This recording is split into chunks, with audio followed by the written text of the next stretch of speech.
با سلام خدمت تمامی دوستای عزیز خودم. این دفعه میخوام اتک زدن با قول و آرچر و بربر رو به شما نشان بدم.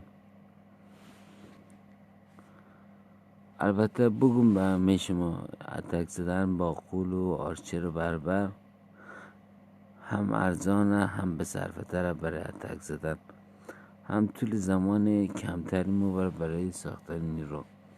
اینا امشب من می اتک زدیم، ما می اتک خوش اومد برای شما گفتم بینم که به درد شما بخوره. بریم در قسمت اتک.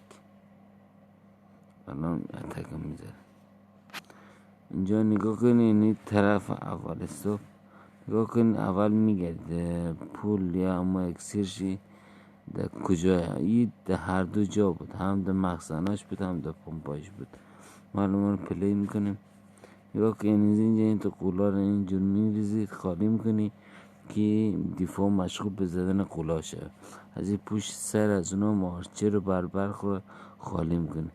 یعنی اینجا یک اسپل زلزله که داری دیگه، 4 تا اسپل زلزله که داری اینجا میزنی که دیوار سوراخ شه.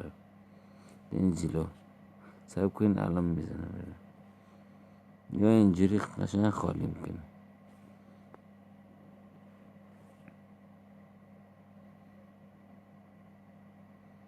نگاه کن، دقت کن در اسپل هیل، اما اسپل هیل خورا درست بندازید که نیروهای شما خونی که از دست میده او خونی که از دست میده اونا رو به دست بیاره با می اسپلی که میندازید شما.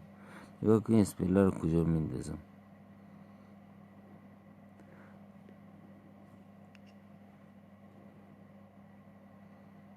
توی که اسپل آخری رو کجا انداختم که مثلا نیروها که خونی که از دست میده اینجا خون خود رو به دست بیاره، قدرت خود رو به دست بیاره.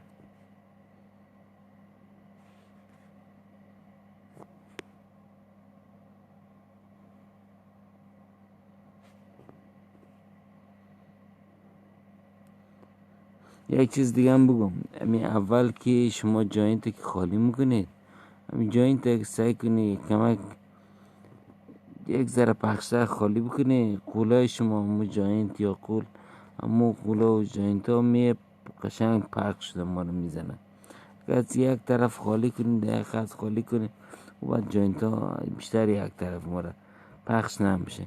اینجا خب جاینت ها پخش گرفتیم.